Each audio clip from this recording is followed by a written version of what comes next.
नमस्कार प्यारे साथियों, स्वागत है आपका हमारे online YouTube channel maths with Ganesh के साथ में। आज हम आपके लिए लेकर आए हैं प्रश्नावली 3.2 दो चर वाले रैखिक समीकरण। देखिए, इस प्रश्नावली में जो प्रश्न नंबर 1 है उस प्रश्न में आपको 3 अन्य प्रश्न दिए हुए हैं। जिसका पहला प्रश्न आपके सामने है कि कक्षा 10 के 10 विद्यार्थियों ने गणित पहेली प्रतियोगिता में भाग लिया। विद्यार्थी छात्र प्लस छात्राएं, लड़के प्लस लड़की मिलकर के ही बनते हैं विद्यार्थी, जो कि दिए हुए हैं कितने 10। लड़के और लड़कियां मिलकर के कितने होंगे टोटल संख्या स्कूल की, जो आपकी जो कक्षा 10 की जो स्ट्रेंथ है वो कितनी होगी 10 विद्यार्थी है।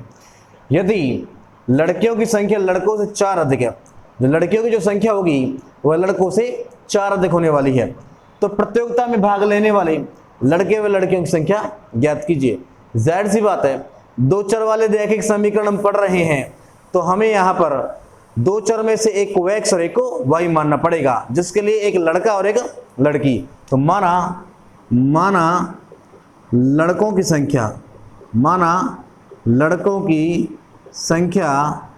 कितनी होगी, लड़कों की संख्या मान लेते हैं y और लड़कियों की संख्या कितनी होगी, लड़कियों की संख्या कितनी मान लेते हैं हम, इसको मानते हैं x। देखिए, प्रश्न के अनुसार कक्षा में कुल विद्यार्थी 10 हैं, तो प्रश्नानुसार कुल विद्यार्थी अर्थात x प्लस y मिलाकर के होंगे 10 विद्यार्थी, समीकरण नंबर 1। इसके बाद उसने कहा है कि लड़कियों की संख्या लड़कों से 4 अधिक होगी, तो लड़कियां कितनी हैं x, या चाहे तो लिख सकते हैं कि लड़कियों की संख्या लड़कों से 4 अधिक होगी, 4 अधिक होगी। तो लड़कियों की संख्या कितनी है x है और लड़कों से 4 अधिक, तो y से प्लस 4 अधिक, y से कितने हो गए अधिक 4 अधिक हो गई, बराबर आ जाएगा। y को यहाँ लेकर आएंगे तो ये कितना मिल जाएगा x माइनस के y बराबर कितना मिलेगा आपको 4 प्लस का y, पक्षांतर होकर आएगा तो ये हो जाएगा माइनस का y। समीकरण 1 और समीकरण 2 ये कह रहा है कि इसको ग्राफ विधि से हल कीजिए और लड़के व लड़कियों की संख्या बताइए। देखिए, उसको ग्राफ विधि से हल करने का प्रयास करते, देखिए x प्लस वाई बराबर 10 और यहाँ करते हैं x माइनस वाई बराबर 4। देखिए, पक्षांतर करेंगे तो x 10 प्लस का y जब पक्षांतर होगा तो क्या मिलेगा माइनस का y मिलता है। यहाँ देखिए x बराबर 4 माइनस का y पक्षांतर होगा तो प्लस का y मिलता है अपने को। बॉक्सेस में बंद करते हैं इसको। देखिए नंबर 1 यहाँ पर y बराबर रखते हैं 0, तो x का मान कितना मिलेगा, y का मान 0 रखेंगे, 0 जाएगा 10 में से, तो कितना मिलेगा x का मान अपने को मिलेगा 10 ही। ठीक है सर। और नंबर 2 y बराबर अब यहाँ 2 रखते हैं 2, तो x का मान क्या मिलेगा, देखिए x बराबर 10 में से माइनस करेंगे y का मान 2, 10 में से 2 करेंगे घटाएंगे तो कितना मिलेगा 8 अपने को मिल जाएगा।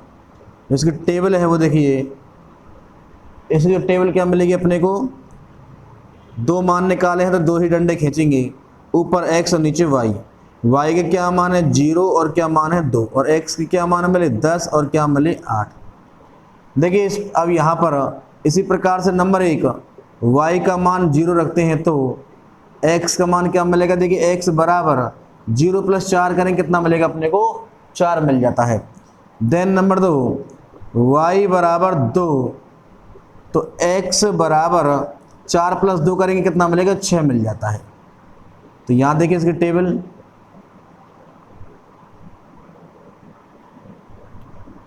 देखिए 2 मान खींचे, एक x और एक y के क्या मान है 0 और 2, 0 और 2, तो x का क्या मिलेगा 4 और 6, 4 और 6। तो चलिए अब इसको ग्राफ पेपर पर अप्लाई करते हैं। यहाँ पर हम बनाते हैं graph, x axis, x dash axis, y axis और y डैश एक्सिस।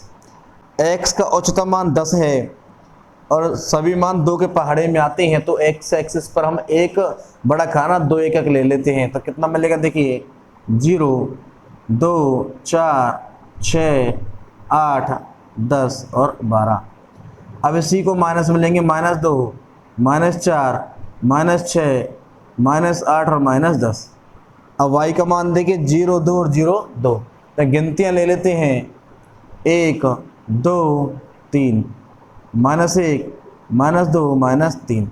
देखिए मान अप्लाई करते हैं, x पर 10 y पर 0, तो x पर 10 चलना है और y पर चलना ही नहीं है क्योंकि 0 है, तो x पर चलते हैं 10। देखिए ये मिल गया अपने को मान, ठीक है सर। इसके बाद ध्यान देंगे, अपने को x पर चलना है 8 और y पर चलना है 2, तो x पर आ गए 8 पर और y पर आ गए 2 पर, लगभग यहाँ पर अपने को ये मान मिलते हैं। इसके बाद देखिए x का मान, इन दोनों को मिला लेते हैं, ध्यान देंगे इन दोनों को मिलाते हैं। देखिए इस प्रकार से इनको मिलाते हुए आगे बढ़ा लेते हैं।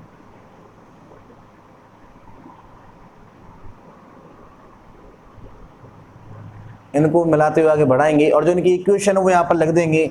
इक्वेशन इनकी क्या है, इनकी जो इक्वेशन है x + y बराबर है 10।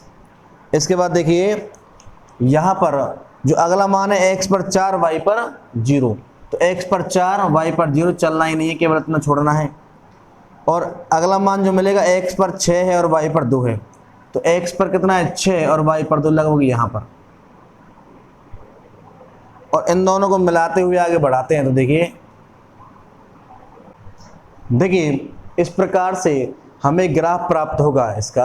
और इस ग्राफ में जो एक कटान बिंदु है यह x अक्ष पर तो जा रहा है 7 की ओर, तो यहाँ पर x का मान कितना मिलेगा 7 मिलेगा, और y पर जा रहा है 3 की ओर, तो y पर कितना मिलेगा 3 मिलेगा।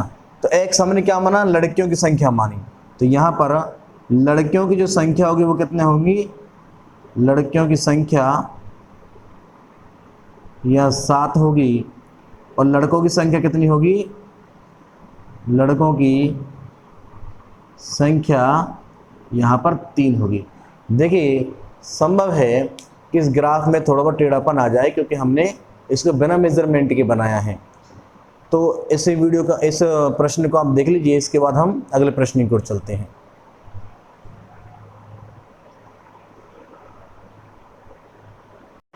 चलिए साथियों, अब चलते हैं हमारे प्रश्न संख्या दूसरे की ओर। पहले का दूसरा प्रश्न देखिए, 5 पेंसिल 7 कलम का मूल्य 50 रुपये है, जबकि 7 पेंसिल तथा 5 कलमों का मूल्य 46 रुपये है, तो एक पेंसिल व एक कलम का मूल्य ज्ञात करो। देखिए ऐसे प्रश्नों को बेहतर समझने के लिए आप हमारा कल का वीडियो देख सकते हैं, जबकि इस प्रश्न में थोड़ा ध्यान देंगे। उसने हमसे पूछा है एक पेंसिल और एक कलम, 2 चर वाला रैखिक पूछ रहे हैं और 2 ही बातें दी हुई हैं, तो एक को x मानते हैं और एक को मानते हैं y। ध्यान देंगे, माना एक पेंसिल का मूल्य x रुपये, एक कलम का मूल्य कितना होगा y रुपये हो जाता है। तो देखिए 5 पेंसिल अर्थात 5x प्लस दोनों को जोड़ करके हम रुपये दे रहे हैं, 7 कलम तो 7y बराबर हो गया हमारा 50 रुपये। इसी दृष्टि में देखिए आगे 7 पेंसिल तो 7x प्लस 5 कलम 5y और बराबर पैसा कितना दे रहे हैं 46 रुपये। दोनों के लिए निकालते हैं इनके मान। देखिए यहाँ निकालते हैं x बराबर क्या मिलेगा अपने को, तो देखिए x की गुणा में 5 है, पक्षांतर होकर आ जाएगा भाग में। यहाँ ऑलरेडी 50 है तो 50 और प्लस का 7y जब इधर जाएगा तो हो जाएगा माइनस के 7y। यहाँ इसको करते हैं बॉक्स बंद। देखिए आगे चलते हैं, x बराबर क्या मिलेगा, बटे में आएगा 7, यहाँ ऑलरेडी है 46 प्लस का 5y जब इधर जाएगा तो ये हो जाएगा माइनस का 5y। अब ध्यान देंगे, देखिए यहाँ पर इनके 2 मान हम निकाल लेते हैं। देखिए यहाँ अगर हम y का मान 0 रखें तो 5 का मान क्या आ जाएगा, बिल्कुल 10 आ जाएगा। तो देखिए नंबर 1 y बराबर 0, तो x का मान कितना मिलेगा, देखिए x बराबर 50, देखिए y का मान रखेंगे 0 तो 7 गुणा 0 0 होगा, और 0 को 50 से सॉल्व करेंगे तो क्या मिलेगा आपको 50 ही मिल जाएगा, बटे कितना मिलेगा 5, भाग लगाएंगे कितना मिलेगा अपने को 10 यहाँ पर प्राप्त हो जाएगा। नंबर दूसरा देखिए y का मान रखते हैं, इस बार हम 5 रखते हैं, y का मान 5, तो देखिए अब x बराबर 50 माइनस वाई का मान अगर 5 रखेंगे तो 5 सत्ते 35 बटे कितना आ रहा है, बटे आ रहा है 5। देखिए 50 में से 35 जाएगा तो 15 बटा 5 और 5 तिया 15, तो 3 इसका मान मिल जाता है। यहाँ पर इसकी बनाते हैं टेबल।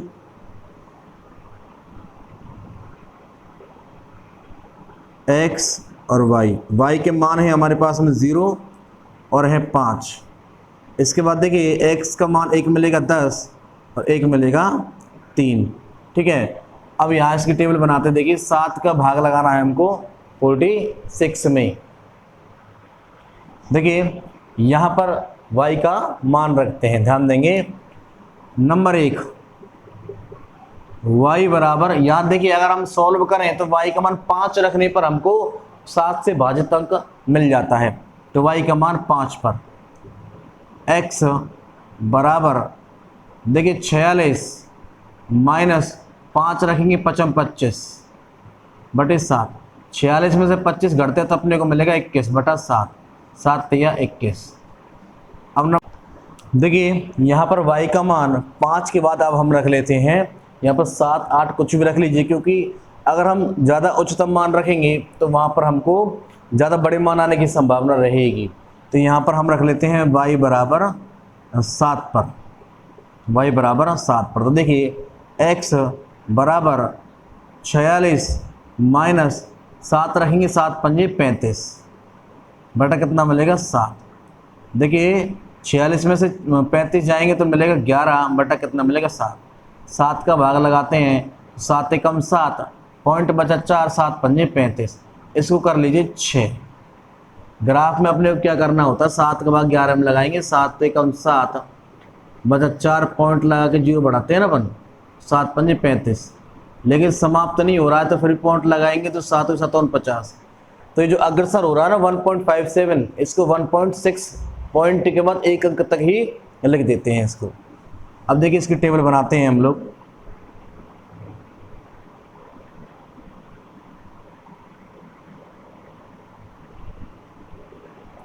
x y का क्या मान है 5 है और क्या मान है 7 है, और x का क्या मान मिला 3 और मिलता है 1.6।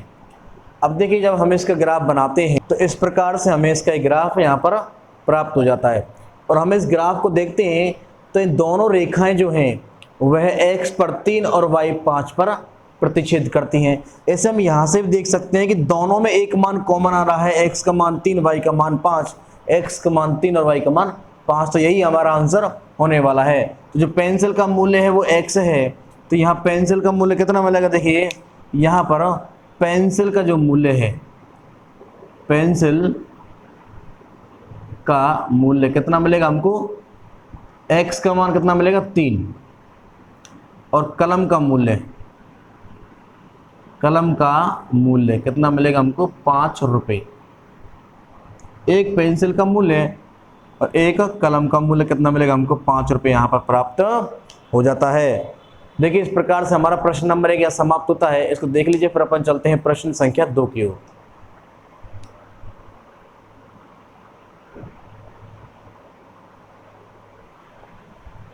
चलिए साथियों, अब चलते हैं प्रश्न संख्या 2 की ओर, जिसमें अनुपातों a1 बटे a2, b1 बटे b2, c1 बटे c2 की तुलना कीजिए और बताइए कि इनसे बनने वाली जो रेखाएं हैं उन रेखाओं से जब हल प्रतिच्छेदी होगा, समांतर होगा या संपाती होगा। ये 3 प्रश्न हमारे सामने हैं, हमको केवल इनके हलों की कंडीशंस बतानी है। इसके लिए कुछ आपको समझने की आवश्यकता है। यदि a1 बटे a2, यहाँ a कहाँ से मिलेगा, a जो है वो x का गुणांक होती है, और पहला समीकरण है इसलिए 1 आएगा और दूसरे समीकरण से 2 आएगा। और b1 बटे b2, b है वो अपना y का गुणांक होती है, पहला समीकरण है तो 1 आएगा, दूसरा समीकरण है तो 2 आएगा। और जो c है वह अपना अचर गुणांक होता है, पहला समीकरण तो 1, दूसरा समीकरण तो 2। यहाँ पर कंडीशन से अप्लाई करते हैं, अगर ये दोनों बराबर नहीं है पहले ही तो तीसरे की हमें तुलना नहीं करनी है। ये दोनों अगर बराबर नहीं, a1 बटे a2 बराबर नहीं है b1 बटे b2 के, तो जो रेखाएं हैं वह प्रतिच्छेदी होंगी, वो भी एक बिंदु पर, केवल एक बिंदु पर प्रतिच्छेदी होंगी, याद रखना है आपको। इसके बाद यदि a1/a2 बराबर आ जाए b1/b2 की और बराबर नहीं आए c1/c2 के, तो रेखाएं समांतर होंगी। कैसे होंगी? रेखाएं समांतर होंगी। यदि a1/a2 बराबर b1/b2 बराबर आ जाए c1/c2 के, तो जो हल है वो संपाती होंगे। कैसे होंगे? यहाँ पर हल हमारे संपाती होंगे। तो देखिए अब इन प्रश्नों को करते हैं। देखिए यहाँ पर a1/a2 की जगह क्या आएगा? 5/7। अब बराबर करते हैं माइनस का 4/6। जो कट रहे हैं उनको काटिए, 2 दूनी 4, 2 तिया 6। क्या 5/7 माइनस 2/3 के बराबर हैं? बिल्कुल भी बराबर नहीं है, अर्थात a1/a2 बराबर नहीं है b1/b2 के। जब ये बराबर नहीं है तो हल कैसा आएगा? इसका हल आएगा एक बिंदु पर प्रतिच्छेदी, एक बिंदु पर प्रतिच्छेदी, इसका हल आएगा। अब चलिए सेकंड की ओर चलते हैं। 9/18, तो 9/18 इसके आगे लगता है 3/6। अब देखिए पहले इनको सॉल्व करते हैं। 9 1 कम 9 और 9 दूनी 18, 3 1 कम 3, 3 दूनी 6, बिल्कुल बराबर है। तो आगे बात करिए 12/24। देखिए चिन्ह सहित लेना होता है अपने को, 12 1 कम 12 और 12 दूना 24। तो तीनों मान बिल्कुल परफेक्टली बराबर अपने आ रहे हैं। तो कंडीशन कौन सी है कि a1/a2 बराबर b1/b2 बराबर है c1/c2 के। तीनों ही बराबर हैं तो हल कैसे आएंगे? संपाती होंगे। हल कैसे होंगे? संपाती होंगे। अनेक हल होते हैं इसके। देखिए यहाँ पर बात करते हैं 6/2 और तुलना कीजिए -3 यहाँ कोई अंक नहीं है तो माइनस का 1 आ जाएगा। देखिए 2 तिया 6 और माइनस से माइनस कैंसिल, 1 तिया 3। अभी तक ये बराबर है तो यहाँ तुलना करिए 10/9। यहाँ कट नहीं रहे हैं तो यहाँ क्या आएगा? 10/9। तो यहाँ तो बराबर है लेकिन यहाँ बराबर नहीं है। ये बराबर है परंतु बराबर नहीं है। तो a1/a2 बराबर b1/b2 लेकिन बराबर नहीं है c1/c2 के। तो इसका अर्थ क्या होगा? कैसे आएंगी रेखाएं? रेखाएं समांतर होंगी। रेखाएं कैसे होंगी? रेखाएं समांतर होंगी। तो इस प्रकार से हमारा दूसरा प्रश्न यहाँ पर समाप्त हो जाता है। आज की सेशन में हम केवल इतना ही देखेंगे। इसके बाद के प्रश्नों को कल नेक्स्ट वीडियो में करते हैं। तो आपका हमारे साथ बने रहने के लिए बहुत बहुत धन्यवाद। Thank you, keep supported.